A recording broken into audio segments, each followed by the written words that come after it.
ओम सभी को नमस्ते जी। आज का हमारा विषय है समलैंगिक शादी को कानूनी मान्यता देना सही है कि गलत है। ये समलैंगिकता होती क्या है, ये किस कारण से होती है, इसकी हानियाँ क्या हैं और इससे कैसे बाहर निकला जाए, पूरा इस वीडियो में हम आपको बताएंगे। और मैं बताऊं, इस वीडियो को बनाने के लिए मैंने बहुत अधिक मेहनत की है। मेरे पास मेरा विद्या धन चल रहा है, बहुत कम समय होते हुए मुझे बहुत मेहनत करनी पड़ी। यहाँ तक कि मैंने कामदेव के किले में घुस करके मैंने वो जानकारियाँ इकट्ठी की हैं, बहुत मेहनत से की हैं। तो उम्मीद करता हूँ आप इस वीडियो को अच्छे से समझेंगे, देखेंगे, तभी मुझे अच्छे से समझ पाएंगे। कानों में लीड लगा लें, मैं सीधा बोलूँगा, खुला बोलूँगा। कहीं फिर कहो कि घरवाले पास में थे, कानों में लीड लगा लें। सबसे पहली बात आई हमारी, भाई जो समलैंगिकता शादी होना ये सही है कि गलत है, इस पर विचार करते। भाई समाज इसको मान्यता देता है कि नहीं देता है। मान्यता देता है कि नहीं देता है ये तो एक अलग बात है, वैसे ये करने योग्य है कि नहीं, इस पर विचार करते हैं। अच्छा एक बात बताओ, एक लड़का है, वो समलैंगिक है, उसने शादी कर ली है।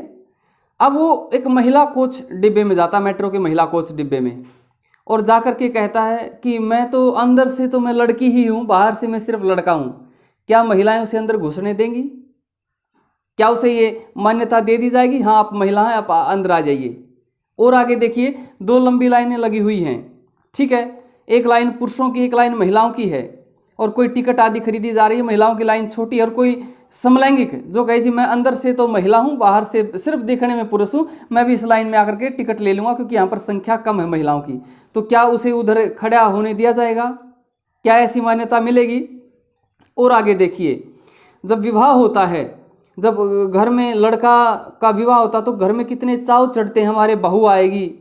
अब उसकी लड़के की बहनों को भी चाव होते हैं, मेरी भाभी आएगी। अब विचार करो, घर में जब विवाह हुआ है, लड़का विवाह करके किसी लड़के को घर में लेकर के आता है, अब घर वाले क्या परिचय देंगे उसका? ये हमारी पुत्र वधू है, उस लड़के का क्या परिचय देंगे? उसको पुत्र वधू कहेंगे, क्या कहेंगे? ये लड़की उसको क्या कहेगी? लड़की को चाव होता है मैं भाभी जी के साथ जाऊंगी, पानी भरने जाएंगे, बाहर जाएंगे। अब उसके साथ क्या भाभी वाला वो रिश्ता निभा पाएगी? अब उस लड़के के साथ वो कैसे बाहर जाएगी, कैसे उसको ये बताएगी? कोई पूछेगा तो कौन है, वो कैसे बताएगी मेरी भाभी जी है? अरे पहले महिलाएं होती थी, कोई महिला उसके चरण स्पर्श करती थी तो वो कहती थी, हरियाणा में कहावत है ना कि भाई जियो साई जियो गुड सुहागण रहो, तेरे माँ के जाए बने रहे, तारी जोड़ी बनी रहे, दूधो नहाओ पुतो फड़ो, कितने आशीर्वाद दिया करती थी। अब इसने जो लड़के गले ब्याह कर कह रहा है, ये इसने महिलाएं कुकर आशीर्वाद देंगी इस मलंग ने, इस मुछाड़ मलंग ने, कि तू पुतो फड़ो। कैसे पुतो फड़ जाएगा ये? तो कितना कुछ यहाँ पर व्यवधान पैदा हो जाता। आप विचार कीजिए, विचार कीजिए। अरे कोई घर वाले व्यक्ति बाहर जाते थे तो घर में जो लड़की होती थी उसको अपनी भाभी के पास छोड़ जाते थे। भाई कोई नहीं, भाभी के पास रह लेगी, भाभी के पास सो लेगी। अब इस मलंग के पास कैसे सुलाएंगे इसको? हैं दूर से एक साथ ही शादी करके आ गई है। तो कितनी, और माता पिता को कितनी उम्मीद होती थी हमारा लड़का ये करे, कितनी एक उम्मीदें होती हैं। तो बताओ, इसे यदि इसको मान्यता दे दी भी जाए तो इस समाज में क्या स्वीकार्य है ये कार्य? क्या इसको स्वीकार कर लिया जाएगा? इस बात पर हम विचार कर रहे हैं। जब किसी का विवाह होता था तो आसपास के लोग आते हैं भाई उसकी बहू को देखने के लिए, उसको मुंह दिखाई डालते हैं। भाई जाते हैं, भाई बहू आई है, नहीं बहू आई, तो आसपास की महिलाएं आती हैं, उसको देखती हैं। अब कोई विवाह करके लेके आएगा, इस मलंग का के मुंह देखना, भाई कौन इसका मुंह दिखाई डाल लगा है? अब अपनी संस्कृति का भी विनाश ठा दिया इन्होंने। और कहते क्या संस्कृति? अरे विवाह का मतलब क्या होता? हमारे 16 संस्कार, 16 संस्कारों में एक विवाह संस्कार होता है। राष्ट्र को उत्तम संतान देने के लिए विवाह संस्कार किया जाता है। और यहाँ पर विवाह का उद्देश्य क्या है? कोई उत्तम संतान देना नहीं, यहाँ विवाह का उद्देश्य सीधा सीधा अपनी वासना की पूर्ति करने के लिए परमिट ले लेना। खुला परमिट चाहिए हमें वासना के लिए। ये कहते हैं हमें बड़ा प्रेम है। क्या दो मित्रों में प्रेम नहीं होता? क्या विवाह के बाद ही उनमें ज्यादा प्रेम होता है, या उनके साथ इकट्ठे सोने से उनमें ज्यादा प्रेम होता है? हमारे भी मित्र हैं, अच्छे मित्र हैं, अच्छी बोलचाल है, सालों से मित्र हैं हमारे, या उनके साथ भी हम कहें विवाह कर लो तुम? तो इसलिए ये जो चीजें चली हुई हैं, इन चीजों को हमने समझना होगा, ये समाज में स्वीकार्य नहीं है। आइए अब हम इस पर थोड़ा सा और बातचीत करते हैं। वैसे यहाँ पर जो समलैंगिकता का जो आधार है ना, समलैंगिकता का आधार पूर्णता रूप से ये वासना पर आधारित है, आपसी संबंधों पर आधारित है और इसका कोई आधार नहीं है। अब ये समलैंगिकता है क्या, इस पर विचार करते हैं। समलैंगिकता कहते किसे हैं? यह है दो समान लिंगों में, दो समान लिंगों का जो दो समान लिंगों में जो वासना पूर्ण जो आकर्षण है वही एक समलैंगिकता है। इसको थोड़े से और शब्दों में कहें तो कहते हैं समलैंगिकता अपने ही लिंग के व्यक्ति के लिए रोमांटिकली और सेक्सुअली आकर्षण है। ये एक ऐसा आकर्षण है, यानी कि समलैंगिकता क्या है, दो समान, यानी कि दो लड़कों का या दो लड़कियों का समान लिंग हुआ, लड़कों का लड़कों के प्रति यौन और रोमांस पूर्वक रूप से आकर्षित होना, यही एक समलैंगिकता के बारे में कहा गया है। ये समलैंगिकता होती क्यों है, अब इस पर विचार करना है। समलैंगिकता का कारण क्या है, इस कारण को आप अच्छे से समझें, कारण क्या है, और मैं फिर अपनी बात कहूंगा। समलैंगिकता में होता क्या, जो छोटे बच्चे हैं, और मैं ये बात ऐसे नहीं कह रहा, मैंने बहुत युवाओं से बातचीत की है, अनेकों युवाओं ने अपने अनुभव दिए हैं, और मुझे तो आश्चर्य हुआ जब मैंने मेरे YouTube पर स्टेटस डाला और अनेकों युवाओं ने कहा जी मैं भी समलैंगिक हूँ, कि मेरे से भी इतने लोग जुड़े हुए हैं जो समलैंगिक हैं। ये बुराई कितनी फैल चुकी होगी, मेरे स्टेटस कितने लोग देखते होंगे, उसमें से इतने लोग जुड़े हुए हैं। और मैं धन्यवाद करता हूँ उन भाइयों का जो इस बीमारी से निकलना चाहते हैं, जो ब्रह्मचर्य पालन करना चाहते हैं। लेकिन भाई आप बुरा मत मानना, आप तो वो है जो सुधरना चाहते हैं। एक गाय है जो जाने अनजाने में गंदगी खाने लगी है, पर उसे अच्छा भोजन मिल गया तो वो गंदगी को छोड़ देगी। तो आप तो उनमें से हैं जो जाने अनजाने में फंस गए। मैं कुछ ऐसे सीधे शब्द बोलूं तो मेरी बात को महसूस मत करना, आप मेरी बात को अन्यथा मत लेना। आप बहुत अच्छे हैं, आपने मुझे बहुत अच्छी अच्छी जानकारियां दी हैं, मैं आप सबका हृदय से धन्यवाद करता हूं। तो समलैंगिकता होती कैसे है, ध्यान से सुनना इस बात को। जब बच्चा छोटा होता है 8-10 साल का, और उस छोटी आयु में होता क्या है, आकर्षण तो चीज़ें होती ही हैं।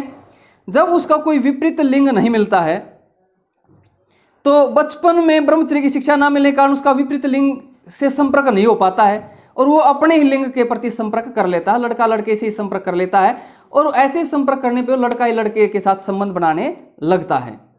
जब बचपन में उसके साथ शारीरिक संबंध किए जाते हैं, उसका यौन शोषण किया जाता है, बार बार उसे कुछ लुभा करके, कुछ अच्छी चीज़ें दे करके, और ऐसा होते होते क्या होता है, उस बच्चे को वो लत पड़ जाती है, वो इसका आदी हो जाता है। इससे पहले वो आदी नहीं था। मैंने अनेकों युवाओं से ये चीज़ें जानी है, अनेकों युवाओं ने अपने अनुभव दिए कि उससे पहले कुछ विशेष नहीं था, लेकिन जैसे ही मेरे साथ ये घटना घटी तो उसके बाद मैं इसका आदी होता गया, मैं लड़कों के प्रति आकर्षित होता गया।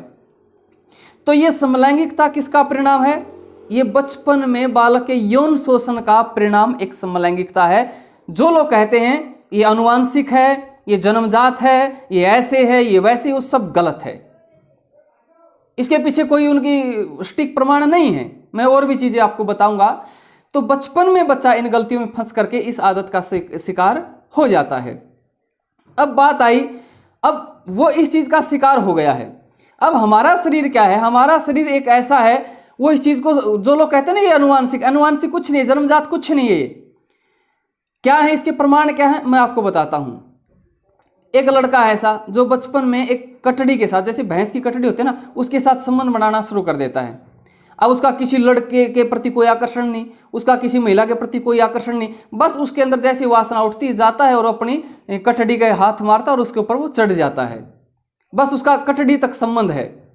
एक और लड़का है जो क्या करता है, उसके घर में खरगोश है, खरगोश होते हैं ना, खरगोश जीवित खरगोश नहीं, जो मिट्टी का पत्थर का बना होता है, उसके नीचे एक सुराख है। अब उसकी आदत होगी उस सुराख में अपने उपस्थेंद्री को डालने की, अपनी मूत्रेंद्री को डालने की, और उसी से वो अपने आप को संतुष्ट करता है। उसे किसी लड़की से कोई मतलब नहीं, किसी लड़के से कोई मतलब नहीं, बस उसकी वासना उठती, वो खरगोश को उठाता है और उसके साथ अपने आप को संतुष्ट कर लेता है। एक और है जिसकी आदत हो गई है बोतल में अपनी मूत्रेंद्री को फंसाने की। वो बोतल में अपनी कोई बोतल को देखता है, उसका जैसे आकार उसको फिट लगता है तो उसमें अपनी मूत्रेंद्री को फंसाता है और अपनी वो वासना की तृप्ति कर लेता है। इसी तरह जिसको जैसी लत पड़ी उसके शरीर में वैसी ही आदत पड़ गई। जैसे कहते हैं ना, आप जिस रास्ते से आप जाओगे तो वहीं राही पड़ जाती है, उसको वैसी आदत पड़ जाती है। तो ऐसी आदत पड़ने पर फिर वो शिकार हो जाता है। तो ये लड़के भी क्या होते हैं, ये बेचारे जो आज समलैंगिक हैं, इन बेचारों का बचपन में शोषण हुआ है और ये इस आदत के शिकार पड़ गए। कोई ब्रह्मचर्य का महिमा बताने वाला नहीं बना और ऐसे में इस लत में ये फंस जाते हैं। अब बात आई है भाई, जो अब आप देखेंगे शरीर बहुत ऑटोमेटिक है हमारा। मैं दक्षिण भारत में रहता हूँ, उत्तर भारत में क्या होता है, लोगों की रोटी खाने की आदत है, रोटी खाते हैं। यदि भोजन में चावल हो रोटी ना हो तो वो भोजन नहीं मानते। और दक्षिण में क्या है, दक्षिण वाले चावल को ही भोजन मानते हैं। यदि भोजन में रोटियां और चावल ना हो तो ये भोजन ही नहीं मानते। तो ये शरीर एक ऐसा ही होता है जिस जो इसके अनुकूल क्रिया होती है, जो करते हैं हम उसी को ग्रहण कर लेता है और फिर उसको तोड़ने में समय लगता है। ये समलैंगिक लोग क्या होते हैं, जो लड़कों के प्रति आकर्षित होते हैं, लड़कियों के प्रति आकर्षित होते हैं, तो ये क्या होते हैं, ये अपने आप को तोड़ नहीं पाते, इनमें ताकत नहीं होती, इनमें ब्रह्मचर्य की शिक्षा नहीं मिली होती कि उससे हट पाएं, उसको तोड़ पाएं और उससे बाहर निकल पाएं, इसलिए इसमें फंस जाते हैं। अब देखो, मैंने आपको समलैंगिकता बताया कि समलैंगिकता क्या है, लड़का लड़के की तरफ आकर्षित हो, उसको लड़कियां अच्छी ना लगें, लड़की लड़की की तरफ ही आकर्षित हो। फिर मैंने इसका कारण भी बताया, कारण क्या है, मुख्य कारण इसका बचपन में यौन शोषण। अब बात आई कि इसकी हानियां क्या हैं। इसकी हानियां इतनी है, अब क्या होता है, जब लड़का लड़के से संपर्क करता है और यदि इसको कानूनी मान्यता भी मिल जाती है तो उसकी हानियां कितनी होंगी। क्या है ये समलैंगिकता, अब बहुत सरल है यहाँ अपना वासना की पूर्ति करना, कोई डर नहीं किसी का। लड़का लड़का कौन शक करता है, भाई लड़के लड़के कमरे में बैठे पढ़ रहे होंगे, कुछ देख रहे होंगे, ये कौन शक करेगा कि ये शारीरिक संबंध भी बना रहे होंगे। उनके लिए सब कोई डर नहीं रहता, कोई किसी का भय नहीं रहता, अपना दरवाज़ा बंद कर लेते हैं और आराम से वो कुछ भी करें। और इनको यहाँ पर यह भी हो जाती है कि एक दूसरे को फंसाने के लिए भी कहते हैं कि ये सुरक्षित है, यहाँ पर कोई प्रेग्नेंट नहीं होना, भाई किसी को पता चलेगा। तो लड़के फंसानों के लिए ये तरीके का प्रयोग करें, भाई आप हम सुरक्षित हैं, कोई भय नहीं, कोई डर नहीं, हम आसानी से कर सकते हैं, अपनी वासना की पूर्ति कर लेंगे और फिर क्या होगा, मतलब कोई प्रेगनेंसी वाला भी भय नहीं है और ये कर लेते हैं। यदि इसको कानूनी मान्यता भी मिल जाती तो फिर ये एक और तरीका अपनाएंगे कि हम जिंदगी भर साथ रहेंगे, मैं तेरे साथ विवाह कर लूँगा, तुझे अपने पास रखूँगा। इस तरह फिर क्या होगा, इस देश में वासना इतनी बढ़ जाएगी, जिस देश को ये कहा जाता था यहाँ कोई चरित्रहीन पुरुष नहीं है, तो उस देश के क्या हाल हो जाएंगे। फिर क्या होगा, यहाँ पर इतनी वासना का इतना प्रकोप बढ़ जाएगा कि यहाँ कन्याएं गर्भवती होने लग जाएंगी, यहाँ पर शादीशुदा महिलाएं दूसरे मर्दों के साथ भागने लग जाएंगी, यहाँ जो शादीशुदा पुरुष है वो दूसरी स्त्रियों के साथ अवैध संबंध बनाने लग जाएगा। बिल्कुल ऐसा घोर विनाश इस देश में आ जाएगा। वैसे तो आया हुआ ही है, लेकिन अब ये कानूनी मान्यता और मिल गई, थोड़ा सा कानून का डर है, ये भी उनका डर निकल जाएगा। तो इसलिए अब लोग कहते हैं कितना समाज में, अब आप एक बात देखो, लोग कहते हैं भाई ये जो इसके बारे में समाज में कितनी बुराइयां फैल जाती हैं। अब इसकी लोग कहते हैं कि इसके लाभ बताते हैं कि नहीं, आज के समय में जनसंख्या इतनी ज़्यादा बढ़ गई है, यदि समलैंगिकता बढ़ेगी तो इससे जनसंख्या कम हो जाएगी। अरे भाइयों मेरी बात ध्यान से सुन लो, लोगों के बढ़ने से देश को हानि नहीं होती है, हानि होती है दुष्टों के बढ़ने से, व्यभिचारियों के बढ़ने से। आपके आस पड़ोस में कितने अच्छे लोग आ जाएं, क्या हानि आपको, जो अच्छा जीवन जीते हैं, अच्छी दिनचर्या है, अच्छी तरह रहते हैं, लेकिन आपके अड़ोस पड़ोस में एक निकम्मा व्यक्ति आ जाए तो आपको कितना कष्ट हो जाएगा एक व्यक्ति से। तो जनसंख्या बढ़ने से कोई हानि नहीं है, हानि तो इससे है जो ये लाइन खड़ी हो जाएगी इन लोगों की, समलैंगिकों की। अरे समाज में, अरे देखो इनको समलैंगिक बोलते हैं हिंदी में, इनको इंग्लिश में गे या लेस्बियन बोल देते हैं, और हरियाणवी में इनको कहते हैं गंडुआ। भाई गांव में कोई एक गंडुआ हो नहीं तो उसकी कोई इज्जत नहीं होती, उसके परिवार वाले भी कहते हैं ये बात है। एक व्यक्ति कोई गंदा काम करता है ना, बिल्कुल निकृष्ट काम करता है, तो समाज के लोग उसको गंडुए की उपाधि दे, गंडुआ यू, इतना घटिया काम, इतना गंदा काम है, और इस गंदे काम से तुम राष्ट्र की उन्नति की बात करते हो, राष्ट्र के उद्धार की बात करते हो, हैं? तो भाई ये बहुत निकृष्ट काम है, इस काम से बचो, इस काम से निकलो। और इससे बचने के लिए हमारे ऋषियों ने कितने तरीके अपनाए। अरे ऋषियों की भूमि जहाँ ऋषि चीख चीख कर कहते थे, एतद्देश प्रसूत से सका साध अगर जन्म है स्वयं स्वयं त्रित्रम शिक्षेरन पृथ्व्याम सर्वमानवः। हमारे ऋषि चीख चीख कर कहते थे, हे संसार के लोगों आओ और आर्यावर्त में जन्मे लोगों से अपने अपने चरित्र और अपने अपने आचरण की शिक्षा ग्रहण करो। जिस आर्यावर्त ने पूरे संसार को चरित्र और आचरण की शिक्षा ग्रहण करवाई हो, आज उस देश का इतना पतन हो गया कि लोग समलैंगिकता को कानूनी मान्यता देने की बात कर रहे हैं। यहां लड़के लड़के आपस में वासना का खुलेआम परमिट ले रहे हैं। अरे इस देश को गंडवियों का देश होने से बचा लो भाई, मेरे शब्दों का बुरा मत मानना। मैं सीधे से, ये कुछ भाई हैं हमारे जो जाने अनजाने में गलती होगी, मैं उन भाइयों से कहता हूं आप बहुत अच्छा प्रयास कर रहे हैं, आप निकल रहे हैं, लेकिन जो इसके पक्ष में ना, समलैंगिकता के पक्ष में, मैं इनको कहना चाहता हूं, रे बदमाशो तुम बच जाओ, तुमने अपना जीवन तो खराब कर लिया, क्यों इस देश की माटी पीटो तुम। और अरे जिस देश में एक केकई राजा अशोकपति छाती ठोक के कहता है, न में स्तेनो जनपदे न कद्रियो न मध्यप है, नाना हिताग्नि विद्वान न सवरी न शरणे कुत है। छाती ठोक कर कह रहा है, मेरे राज्य में एक भी चरित्रहीन पुरुष नहीं, स्त्रियां तो कहां से होंगी, एक भी चरित्रहीन पुरुष नहीं। और चरित्रहीन पुरुष नारी के प्रति कह रहा है, ये नहीं कह रहा कि एक भी यहाँ गे नहीं, एक भी गंडवा नहीं है।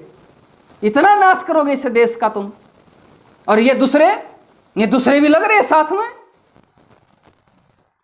हमारा सामर्थ्य होता ना, हमारा सामर्थ्य होता तो हम ऋषियों की बात करते। ऋषि क्या कहते हैं, इस ऐसे लोगों के साथ क्या किया जाए। ऋषि चीख चीख कर कह रहे हैं, कहा यदि कोई व्यभिचार करता ना, व्यभिचारी के लिए कहा है, आप पर छाड़ेंगे तो और खतरनाक काम था। कहा कोई स्त्री व्यभिचार करती है तो कहा उसको जीते जी कुत्तों से नुचवा नुचवा कर मार डालो, जीते जी सबके सामने। हिम्मत है किसी की। अरे तुम ये कानूनी मान्यता देने लग रहे इन गंडव्या ने, तुम अच्छा ऐसा कानून बनाए दो ना, लोगों की रूह कांप जाए जब इनको मौत मिले। तुम्हें संयम ब्रह्मचर्य ये चीजें तो अच्छी नहीं लगती, विदेशी संस्कृति तुम्हें ऋषि अच्छे नहीं लगते, तुम्हें भारतीय संस्कृति अच्छी नहीं लगती।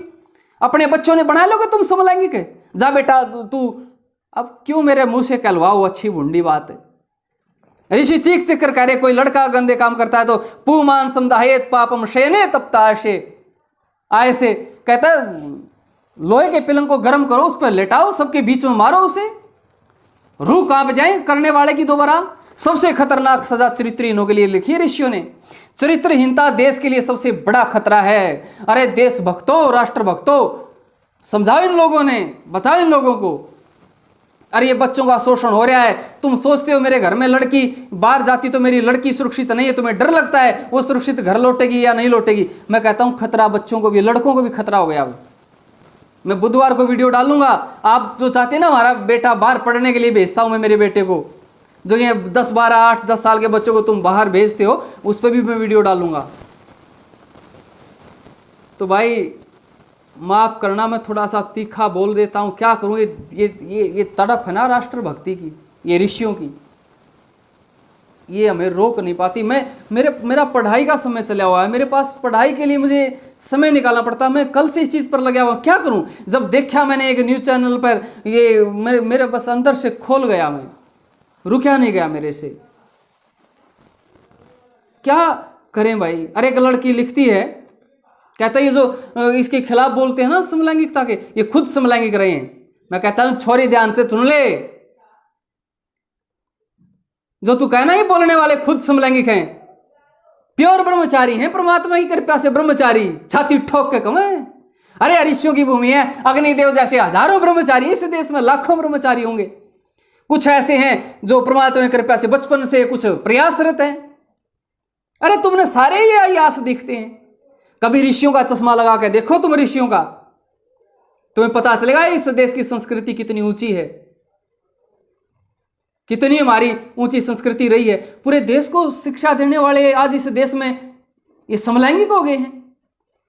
पूरे देश को ब्रह्मचर्य की शिक्षा देने वाले आज इस देश में गंडवियों को मान्यता दे रहे हैं। भाई बाकी तो कुछ रह नहीं रही, पर क्या करें।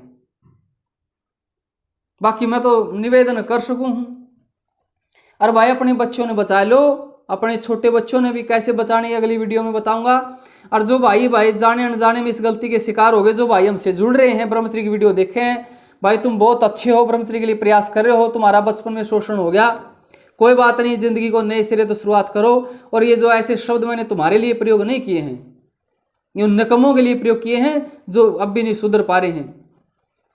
तो आप इस चीज़ से बाहर निकले हैं, बहुत अच्छा है। पर भाई भीतर में आग लग जावे है, बाकी नहीं रहती, क्या करें हम। अरे क्रांतिकारियों ने इतनी बलिदान दिए, इसलिए दिए थे इस देश में ये ऐसी ऐसी मान्यताएं मिले, वो इसलिए फांसी पर चढ़े, इसलिए उन्होंने नाखून नुचवाए, इसलिए उन पर कोड़े बरसे। पता नहीं और क्या क्या होना है, पता नहीं, लेकिन होने नहीं देंगे भाई जब तक हम जिंदा हैं। ब्रह्मचर्य के लिए लगे रहेंगे, दिन रात लगे रहेंगे। और जब तक हमारे शरीर में शुद्ध रक्त की एक एक बूंद है ना, तब तक हम प्रचार करते रहेंगे, अपना खुद का जीवन चमकाएंगे ताकि कोई अग्नि देवता की तरफ उंगली ना उठा सके। और हम प्रयास करेंगे, अपने भाइयों को भी बचाएंगे भाई, पक्का बचाएंगे। परमात्मा की है इतनी कृपा हम पे। तो बहुत धन्यवाद। थोड़ा दुख है भाई। नमस्ते।